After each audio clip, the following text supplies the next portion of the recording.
हमारी संस्कृति, हमारी पहचान। यज्ञ, योग, आयुर्वेद सदा रहे हमारे साथ। भारत के प्राचीन ग्रंथों एवं आधुनिक विज्ञान का दिव्य संगम, यज्ञ महिमा।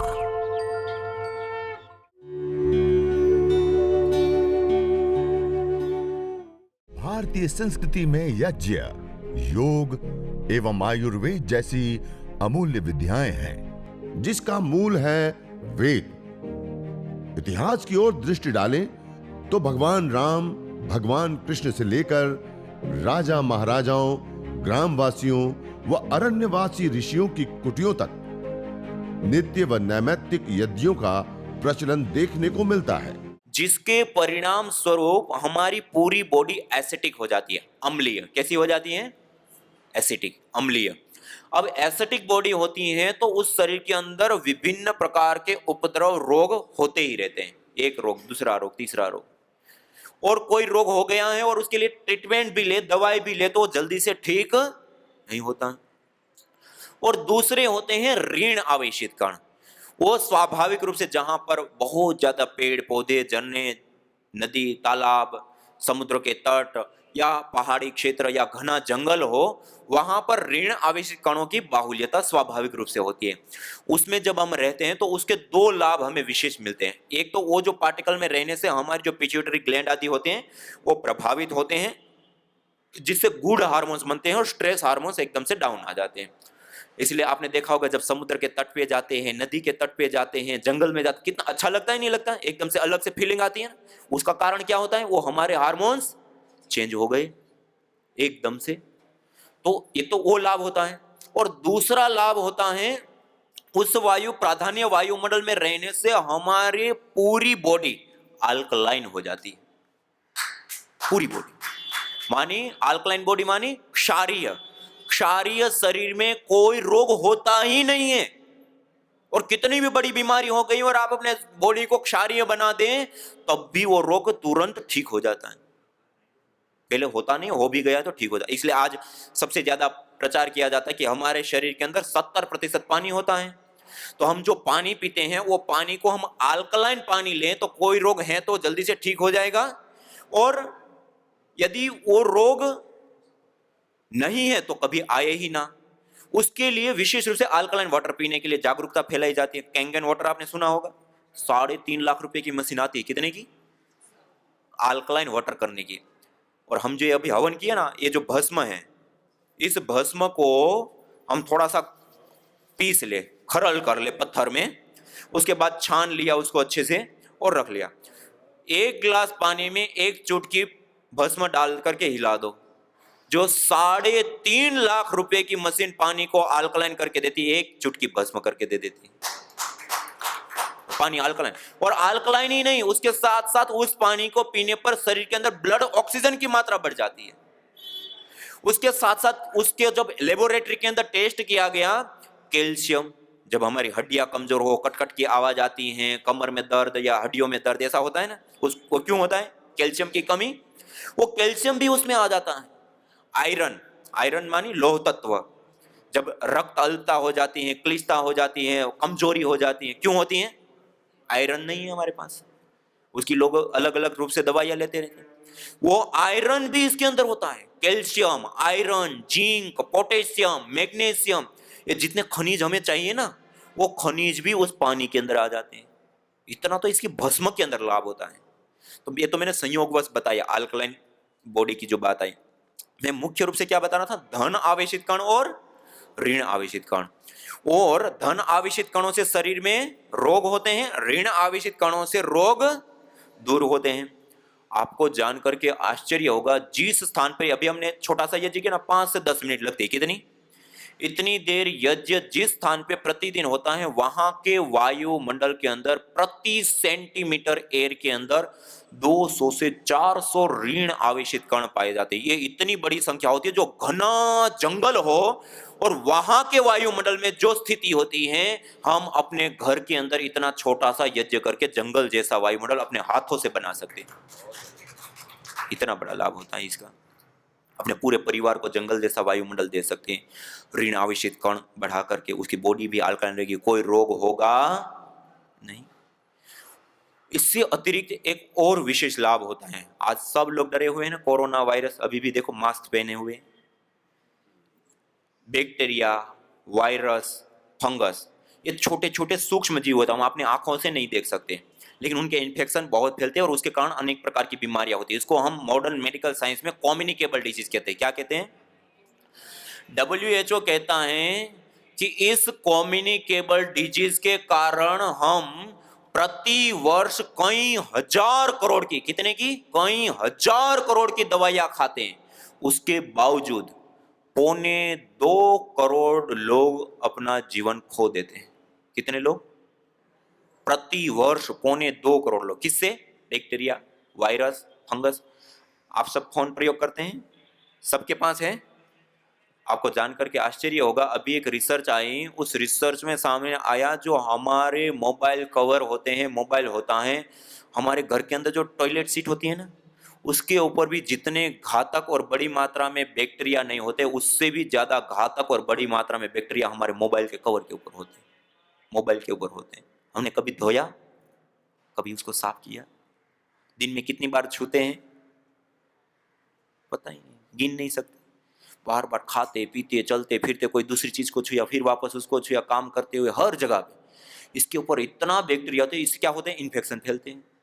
ऐसे ही हमारे घर के अंदर दरवाजों के हैंडल होते हैं, बार बार हर व्यक्ति छूता है। सीढ़ी चढ़ते उतरते ग्रिल होती है, उसके ऊपर हर व्यक्ति हाथ लगाते हैं। ये सारी चीजें इन्फेक्शन फैलाती हैं। और हम ये जो हवन करते हैं, वो हवन करने पर ये जो धूम्र उठता है ना, जब इसको एनालाइज किया गया केमिस्ट्री लैब के अंदर, तो इसके अंदर भारी मात्रा में एंटी माइक्रोबायल एक्टिविटी देने वाले कंपोनेंट्स पाए गए। उसके बाद माइक्रोबायोलॉजी लैब में जो ये पूरी दुनिया में 2.25 करोड़ लोगों का जो जीवन जा रहा है, उसके जो कारणभूत बैक्टीरिया है, वायरस है, फंगस है, उसको लिया और ये 5 मिनट किया यज्ञ। कितने मिनट? 5 मिनट यज्ञ करने पर जो धूम्र उठता है, वो धूम्र उसके ऊपर से प्रसारित करा गया। आपको जानकर के आश्चर्य होगा, 65% से लेकर के 96% 5 मिनट में बैक्टीरिया मर गया। मानी इतना यज्ञ कर ले तो हम अपने पूरे परिवार को बैक्टीरिया, वायरस और फंगस जनित बीमारियों से बचा सकते हैं और हर घर में पहुंचा दें, और इतना 10 मिनट का कार्य करा दें तो 1.25 करोड़ लोगों का जीवन हम बचा सकते हैं। इतनी बड़ी विद्या है, बहुत विशेष चीज है। इसी प्रकार से आज जिस जीवन शैली को हम जीते हैं, हम मोबाइल का प्रयोग करते हैं, एलईडी लाइट्स, हमारे दीवारों के अंदर केबल बिछे हैं, बोर्ड्स लगे हैं, और भी इस प्रकार के अलग अलग इलेक्ट्रॉनिक उपकरण प्रयोग करते हैं, और आज कार्बनिक पदार्थ भी हम प्रयोग करने लगे। ये सारी चीजें रेडिएशन छोड़ती हैं। क्या करती हैं? हम एक रेडिएशन की जाल के बीच में जी रहे हैं, और इस अभी जो रिसर्च सामने है वो बताती हैं कि इस रेडिएशन के कारण हमारे न्यूरॉन्स और सेल्स भारी मात्रा में डैमेज होते हैं, और जिसके कारण एमडी से लेकर के कैंसर जैसी घातक जानलेवा बीमारियां भारी मात्रा में हो रही है, ये रेडिएशन के कारण। और ये जो हम हवन अभी किए ना, ये हवन करने पर जयपुर यूनिवर्सिटी राजस्थान में हमने कई सारे प्रयोग किए, और सामने आया जिसको हम एटॉमिक रेडिएशन कहते हैं। उसमें सबसे ज्यादा हमारे व्यवहार में आता है बीटा रेडिएशन। अल्फा, बीटा और गामा 3 प्रकार के रेडिएशन होते हैं। उसमें बीटा रेडिएशन हमारे व्यवहार में सबसे ज्यादा आता है, जो हमें प्रभावित करता है। उसके ऊपर परीक्षण किए। ये हवन करने पर ये जो ऑर्गेनिक मॉलिक्यूल्स वायु के अंदर आते हैं, एटॉमिक रेडिएशन दूर हो जाता है, ये जगह एटॉमिक रेडिएशन। और ऐसे ही दिल्ली में central pollution government board Delhi में डॉक्टर ममता सक्सेना जी ने कई सारे परीक्षण करके सिद्ध करके दिखाया कि हवन करने पर इलेक्ट्रोमैग्नेटिक रेडिएशन दूर हो जाता है। दोनों ही प्रकार के रेडिएशन से बचाव होता है। एक बहुत पुरानी विदेश में हुई एक रिसर्च है, एटॉमिक रेडिएशन से प्रभावित चावल थे। उन चावलों को उन्होंने यज्ञ की भस्म, पानी में, एक बाल्टी में पानी लिया, उसमें सारी भस्म डाल करके हिला दिया, उसके अंदर ये चावल डाल दिया, कुछ घंटे तक पड़ा रहने दिया, उसके बाद उस चावलों को सुखा दिया और लेबोरेटरी में टेस्ट किया। एटॉमिक रेडिएशन का प्रभाव खत्म हो गया। भस्म में इतनी ताकत होती है। एटॉमिक रेडिएशन आज पूरी दुनिया की सबसे बड़ी समस्या है। अभी वो भोपाल में मध्य प्रदेश में एक गैस कांड हुआ था, जब आपने देखा होगा, मिथाइन आइसोसाइनेट गैस, रेडियो एक्टिव तरंगों के साथ वो रिजर्व हुआ था उसका। एक ही रात के अंदर हजारों हजारों लोग लाशों की तरफ बिछ गए थे। उस समय एक कुशवाहा परिवार और एक राठौड़ परिवार, दो ऐसे परिवार थे जो हर रोज अपने घर में ऐसे यज्ञ करते थे। दोनों के दोनों परिवार उस नगर के बीच में सारे मर गए, वो जिंदा। उन्होंने यज्ञ किया उस समय, और सारी न्यूज चैनलों से लेकर के देश विदेशों तक उसके ऊपर रिसर्च हुई। ये कैसे हो गया? वो गैस को न्यूट्रलाइज कर देता है, खत्म कर देता है उसके प्रभाव को। और उसके बाद वहीं पे वहां की सरकार ने मुहिम चलाई कि जो गर्भवती माताएं थी और बच गए हैं उनको गर्भपात करा रहे थे कि ये बच्चे स्वस्थ नहीं जन्मे में जीवन भर उनको कष्ट उठाना पड़ेगा, और गर्भपात करा रहे थे। उस समय वहीं की एक माधव आश्रम करके संस्था है, वो अग्निहोत्र करते हैं, यज्ञ करते हैं। उन्होंने उसके विरोध में लोगों को प्रेरित किया कि आप ऐसा पाप कर्म ना कीजिए, कुछ नहीं होगा, आप हर रोज हवन कीजिए, उसमें बैठिए, हवन कीजिए। 19 माताएं उनकी बात मानी। कितनी? और उनको हर दिन सुबह शाम ऐसे छोटा 10-15 मिनट का यज्ञ कराया, उसमें रखा। जब उनकी डिलीवरी हुई, बिल्कुल नॉर्मल अवस्था में सामान्य बच्चों ने जन्म दिया। कितनी बड़ी चीज है। और ऐसी कितनी सारी घटनाएं हैं। यदि घटनाओं की बात, तो कहने का अभिप्राय था, मैं बात बता रहा था कि इतना यज्ञ अपने घर के अंदर हम कर ले तो ऐसे हानिकारक रेडिएशन से भी हम ही नहीं, अपने पूरे परिवार को और अड़ोस पड़ोस को भी बचा सकते हैं। इतनी बड़ी ताकत है इसमें, रेडिएशन से बचाने की। इससे अतिरिक्त देखो, ये रेडिएशन से हमें बचाया, माइक्रोबायोलॉजिकल प्रदूषण, बैक्टीरिया, वायरस, फंगस से भी हमें बचाता है। इसी प्रकार से आज देखिए, जिस वायु में हम श्वास लेते हैं उसमें SOx, NOx, CFC, क्लोरोफ्लोरोकार्बन, ये जो हम पेट्रोल, डीजल, कोयला आदि सारी चीजें जला रहे हैं ना, खूब वाहन चला रहे हैं, खूब फैक्ट्रियां चला रहे हैं, इससे पेट्रोल, डीजल, कोयला खूब जलता है, तो उससे वो गैसें वायु में आ गई। इसके कारण वायु अशुद्ध हो गई। क्या हो गई? जिसको हम वायु प्रदूषण कहते हैं। इस प्रदूषित वायु में रहने के कारण हैदराबाद, दिल्ली और ऐसे बड़े शहरों में, जो अभी रिसर्च सामने आई वो बताती हैं कि बड़े शहरों में प्रदूषित जगहों पर 1 साल यदि व्यक्ति रहता है तो उनकी 6 महीने से लेकर के 5 साल की आयु कम हो जाती है। कितनी? 1 साल रहने। और उसके साथ साथ WHO के आंकड़े सामने आ रहे हैं कि प्रति वर्ष इस प्रदूषित वायु के कारण 70 लाख से अधिक लोगों का जीवन चला जाता है। कितने? साइलेंटली मर जाते हैं 70 लाख से अधिक लोग। ये वायु, जो वायु हमें जीवन देती है, वही अब लोगों का जीवन क्यों प्रदूषित हो गई।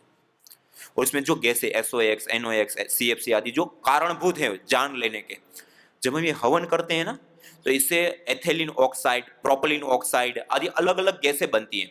वो जब वायु के अंदर आती हैं, और ये वायु के अंदर पहले से ही गैस है, ये दोनों जब आपस में मिलती है तो एक फोटोकेमिकल प्रोसेस चलती है, एक फोटोसिंथेसिस प्रक्रिया होती है। आप सबने पढ़ा होगा, क्लोरोफिल, पत्तों का जो हरापन होता है उसको कहते हैं क्लोरोफिल। उसके ऊपर जब सूर्य की किरणें पड़ती हैं तो वायुमंडल के अंदर कार्बन डाइऑक्साइड के बॉन्ड होते हैं, वो टूटते हैं, और कार्बन को वो अवशोषित करके अपना आहार बना लेते हैं, ऑक्सीजन अलग हो जाता है। इसको कहते हैं फोटोसिंथेसिस प्रक्रिया। सामान्य रूप से हम क्या कहते हैं? पेड़ पौधे ऑक्सीजन देते हैं। पेड़ पौधे कोई ऑक्सीजन नहीं देते, पहले से जो बॉन्ड मौजूद है उसको तोड़ करके कार्बन को आहार बना ले तो ऑक्सीजन अलग हो गया। इसको कहते हैं फोटोसिंथेसिस प्रक्रिया। ऐसे ही एक दूसरी प्रोसेस होती है, उसको कहते हैं फोटोकेमिकल प्रोसेस। गैस गैस आपस में मिलती है, एक निश्चित टेम्परेचर मिलने पर वो बॉन्ड टूटते हैं, बनते हैं, टूटते हैं, बनते हैं। उसके परिणाम स्वरूप, जिसको हम हानिकारक, जहरीली, घातक गैसें कहते हैं, जिसके कारण से 70 लाख से अधिक लोगों की जान जा रही है, SOx, NOx, CFC आदि, वो भी यज्ञ करने पर न्यूट्रलाइज हो जाती है, खत्म हो जाती है। वायु प्रदूषण दूर हो जाता है यज्ञ करने पर। डॉक्टर ओम प्रकाश पांडे नासा में अंतरिक्ष वैज्ञानिक के रूप में कार्य कर रहे हैं। उन्होंने कई संस्थानों के साथ मिलकर के कई परीक्षण करके उन्होंने इस बात को बताया, और एक विशेष परीक्षण में विशेष बताया कि एक बार 1 घंटा बड़ा यज्ञ किया जाए तो उसके अराउंड 100 यार्ड क्षेत्र, मानी 100 मीटर का जो पूरा अराउंड क्षेत्र होता है, उतने एरिया के अंदर आने वाले 1 सप्ताह पर्यंत भी यदि कोई ऐसी हानिकारक गैसें आती है तो वो भी न्यूट्रलाइज हो जाती है। कितनी बड़ी बात है, ये बहुत बड़ी विद्या है। बहुत सारे लोग कहें, मन में ऐसे प्रश्न आते हैं, अब इतना बड़ा वायुमंडल, इतना मात्रा में प्रदूषण, उसमें इतना छोटा सा यज्ञ से क्या हो जाएगा? आता ही नहीं आता है। देखिए ये एक नैनो टेक्नोलॉजी है, मल्टीपल बढ़ाने की चीज है। हम गाय के घी का प्रयोग करते हैं ना, गाय के घी को जब हम जलाते हैं तो वो क्या होता है, रूपांतरित होता है। जब वो रूपांतरित होता है, पहले द्रव रूप में था, अग्नि में डाला, अब वो गैस फॉर्म में कन्वर्ट हो गया। जब वो गैस फॉर्म में कन्वर्ट होता है तो 1864 गुना बढ़ जाता है। कितना गुना? मल्टीपल हो गया ना। अब 1 ग्राम मात्रा आप गाय का घी अग्नि में डालते हैं तो 1 लीटर 864 ml गैस प्राप्त हुई। अब हम, बहुत सारे लोग आप में से रूम स्प्रे प्रयोग करते होंगे। 300-350 ml का जो रूम स्प्रे हो, हम छोटा सा हमारे पास कमरा हो और उसको सुगंधित करते हैं तो लगभग साल भर चल जाता है। 365 दिन आराम से चल जाता है। मानी उस छोटे कमरे को 300-350 ml गैस ने 300-350 कमरे सुगंधित कर दिए। वो खाली एक एडिशनल पार्टिकल है और कुछ नहीं है। अब आप विचार कीजिए, 300-350 ml गैस से 300-350 कमरे छोटे छोटे आपने सुगंधित किए। आप 1 ग्राम मात्र गाय का घी अग्नि में डालते हैं तो कितना वायु बनी? 1 लीटर 864 ml। उससे कितने कमरे सुगंधित होंगे? कितने होंगे? बहुत सारे। और हम क्या 1 ग्राम घी से हवन करेंगे? 10 ग्राम, 20 ग्राम, 25 ग्राम, 50 ग्राम। 1 ग्राम घी का इतना प्रभाव है तो 50 ग्राम घी से आपने हवन किया, उसमें जड़ी बूटियां भी आप दे रहे हैं, समिधा भी दे रहे हैं, तो वो कितना गुना हो गया, कितना बढ़ गया। मानी थोड़ा होते हुए भी कितना ज्यादा है। और उसके बावजूद ये हमने तो मान लो 50 ग्राम घी डाला, 1 ग्राम का 1 लीटर 864 ml, तो 50 ग्राम का तो कई लीटर गैस हो गई। अब उसको हमने खुले वायुमंडल के अंदर छोड़ दिया। अब जब खुले वायुमंडल के अंदर छोड़ा, उसके बाद क्या चलता है? Photochemical process. एक उदाहरण के लिए, हमारे पास एक बहुत बड़ा टैंक हो, 10,000 लीटर, 50,000 लीटर है, उसमें दूध है हमारे पास, उसमें 1 ग्राम मात्र कुछ खट्टी चीज या दही डाल तो क्या हो जाएगा? तुरंत देखोगे तो कोई फर्क नहीं पड़ेगा, लेकिन 8 घंटे, 10 घंटे, 12 घंटे के बाद देखोगे तो वो पूरा दही डाला है तो दही बन जाएगा, खट्टी चीज दूसरी डाली है तो फट जाएगा। ऐसे ही इस अथाह वायु के समुद्र के अंदर हम ये छोटा सा यज्ञ करते हैं, वो भी कई गुना है, लेकिन इस वायु के अपेक्षा छोटा होते हुए भी ये अब इसमें जाता है। उसके बाद ये फोटोकेमिकल प्रोसेस चलता है निरंतर। ये वायु, जिस वायु को हम नहीं देख सकते ना, उसमें निरंतर आमूलचूल परिवर्तन हो रहे होते हैं, और उसके परिणाम स्वरूप SOx, NOx, CFC जो हानिकारक गैसें होती हैं, वो गैसें भी न्यूट्रलाइज हो जाती है, खत्म हो जाती है, दूर हो जाती है। ये छोटे यज्ञ का भी बहुत बड़ा परिणाम होता है। ये बहुत एक साइंटिफिक, एक वैज्ञानिक कर्म। और गाय के घी के अंदर सैचुरेटेड फैटी एसिड होता है, उसके जलने पर कीटोन्स बनते हैं, और कीटोन्स के टूटने पर कार्बन की अपेक्षा 6 गुना ज्यादा ऑक्सीजन हमें मिलती है गाय के घी से। और देखिए ये कई सारे लाभ हैं, उसमें से एक सबसे बड़ा और महत्वपूर्ण लाभ, अभी मैंने आपको एक बात बताई थी ना, हमारा सबसे ज्यादा और सबसे इंपॉर्टेंट आहार क्या होता है? वायु। अब हम जब बीमार हो जाते हैं तब हम क्या करते हैं? दवाइयां लेते हैं। जो जो बीमारी है उस बीमारी को ठीक करने वाले कंपोनेंट्स, जैसे सूजन है, दर्द है, इंफेक्शन है, तो हम एंटी एफ्लिमेंट्री, एंटी माइक्रोबाइल एक्टिविटी देने वाले कंपोनेंट जिस टेबलेट के अंदर है, डॉक्टर वो टेबलेट हमें दे देता है, अलग अलग रोगों के लिए अलग अलग। अब जो वो अलग अलग हम दवाइयां लेते हैं, वो लेने के बाद कितनी हमारा पाचन शक्ति सशक्त मजबूत है, कितनी पचती हैं, और एक समय भी है, उस समय के बाद हमारे शरीर को एक सीमा तक लगती है। जबकि हम हवन करते हैं, इसके अंदर जब अलग अलग जड़ी बूटियां डालते हैं तो वो अलग अलग वो कंपोनेंट्स बीमारी विशेष को ठीक करने वाले गैस फॉर्म में वायु में आ जाते हैं। और जब वो वायु के अंदर आ जाते हैं और उस वायु में हम हर 1 सेकंड श्वास ले रहे हैं, छोड़ रहे हैं, हर 1 सेकंड में वो मेडिकेटेड कंपोनेंट्स आपके ब्लड तक और ब्लड के माध्यम से पूरे शरीर में पहुंच रहे हैं, हर एक श्वास के साथ। दुनिया की इतनी स्पीड से चिकित्सा देने वाली आज तक की कोई पैथी नहीं है। एक बार श्वास लिया, छोड़ा, इतनी देर में वो कंपोनेंट्स पहुंच चुके।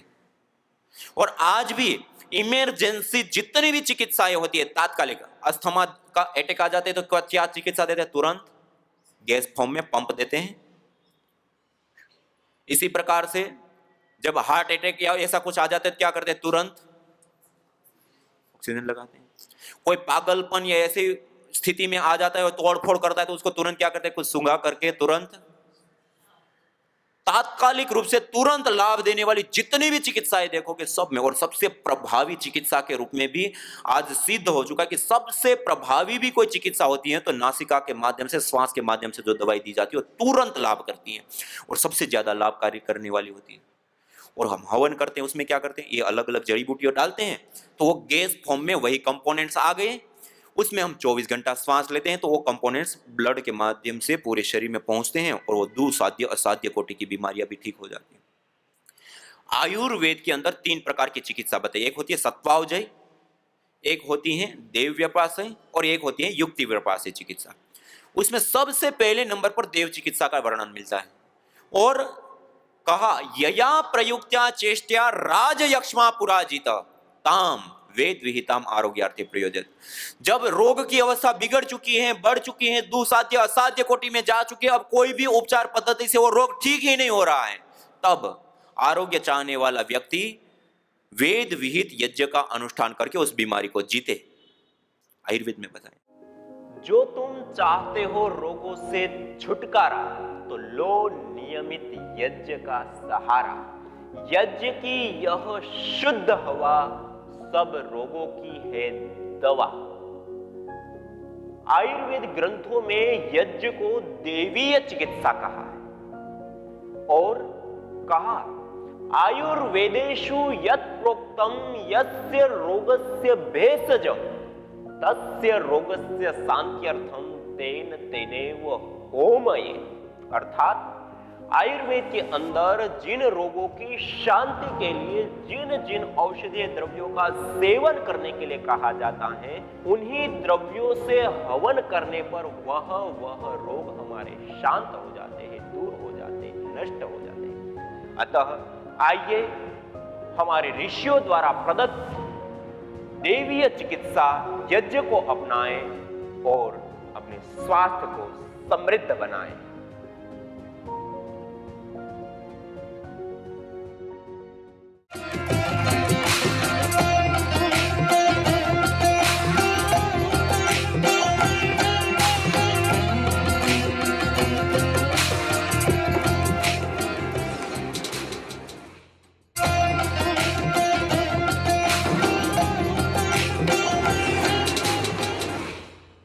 हृदय हवन सामग्री हार्ट से संबंधित, हृदय से संबंधित जो रोग होते हैं उनको शांत करने के लिए, उनको दूर करने के लिए यह विशेष करके लाभकारी होता है। उसमें अर्जुन आप सब लोग जानते हैं, पूरे संसार में आज परम पूज्य स्वामी जी महाराज ने इस अर्जुन को, ये अर्जुन चूर्ण है हमारे पास, अर्जुन की छाल का चूर्ण, इस अर्जुन की छाल के चूर्ण का प्रयोग या अर्जुन की छाल को भी सीधा रूप में हम प्रयोग ले सकते हैं, विशेष रूप से हार्ट के लिए बहुत ही ज्यादा उपयोगी होता है। दूसरा है पुष्कर मूल, यह पुष्कर मूल है जिसको पोहकर मूल भी बोलते हैं और भी अलग अलग नामों से इसको पुकारा जाता है या बोला जाता है। यह पुष्कर मूल होता है, इस प्रकार की ये जड़ उनकी होती हैं और बहुत भारी होता है, वजनदार होता है और सीलन से युक्त होता है। जैसे गिलोय होती है, सूखती नहीं, ऐसे ये भी सूखते नहीं बिल्कुल ही, और गीले टाइप के भी रहते हैं, लेकिन ऐसा भी नहीं कि बिल्कुल वो भी गीले भी रहते हैं, लेकिन ये बहुत ही भारी होते हैं। इसके अंदर मॉइस्चर की मात्रा पर्याप्त पाई जाती है। ये पुष्कर मूल, ये विशेष करके हृदय रोगों के लिए लाभकारी होता है। और उसके बाद है यह जटामासी, ये जटामासी भी विशेष करके लाभकारी होते हैं। यह एक पौधा विशेष होता है, उसकी जड़ के अंदर ये पैदा होती हैं और उसकी जड़ को निकाल करके इस रूप के ये उनके भाग होते हैं, उसको निकाले जाते हैं और उसको अच्छे से साफ सुथरे करके छांव में सुखा करके तैयार करते हैं। यह सुगंधित भी होती है, रोग निवारक भी होती हैं और हृदय रोग के लिए विशेष करके लाभकारी होती हैं। इसके बाद है हमारे पास वच, जो सबसे प्रथम रखी हुई। ये वच तो अनेक प्रकार के रोगों को दूर करने के लाभकारी, हार्ट रोग के लिए तो यह बहुत ही उपयोगी होती है, लेकिन हृदय रोग के साथ साथ जो हार्मोनल अनबैलेंस है उसको भी ठीक करने के लिए यह वच एक जड़ है।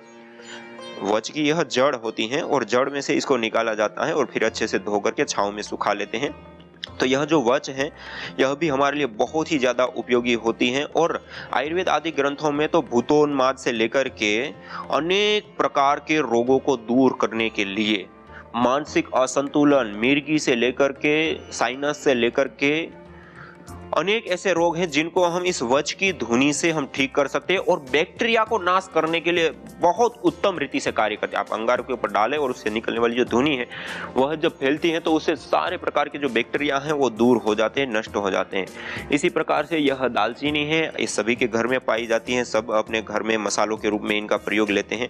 यह दालचीनी विशेष रूप से एक सुरभि, एक सुगंधी भी इसमें बहुत ही अच्छी होती हैं और यह दालचीनी हृदय रोग के लिए विशेष करके लाभकारी उपयोगी होती है और इसके साथ साथ कफज रोगों के लिए, अन्य कफज रोगों में भी बहुत ज़्यादा उपयोगी होती हैं। और उसके बाद यह है रासना। ये रासना पत्ती है हमारे पास, ये रासना भी बहुत ही ज़्यादा उपयोगी होती है हार्ट रोगों को, हृदय रोगों को ठीक करने के लिए। इन सारी जड़ी बूटियों का हम सेवन करें, इन सारी जड़ी बूटियों का क्वाथ बना करके पिए या इन्हीं जड़ी बूटियों का हम हवन करें तो उससे हमारे वह रोग ठीक हो जाते हैं। तो हमने जो हृदय हवन सामग्री बनाई है उसमें अर्जुन की साल, पोहकर मूल या पुष्कर मूल, जटामासी, वच, रासना और दालचीनी, इसका हमने विशेष सम्मिश्रण करके हृदय हवन सामग्री बनाई है और आप अपने घर में ही इन जड़ी बूटियों को ला करके खुद निर्माण कर सकते हैं। और इससे हृदय रोगी, जिसमें विशेष रूप से हृदयाघात, जिसको हार्ट अटैक कहते हैं, उच्च रक्तचाप या हृदय संबंधी हर उपचार में यह उपयुक्त होती है हृदय हवन सामग्री। इसका आप विशेष रूप से प्रयोग या उपयोग अपने जीवन में आप ले सकते हैं।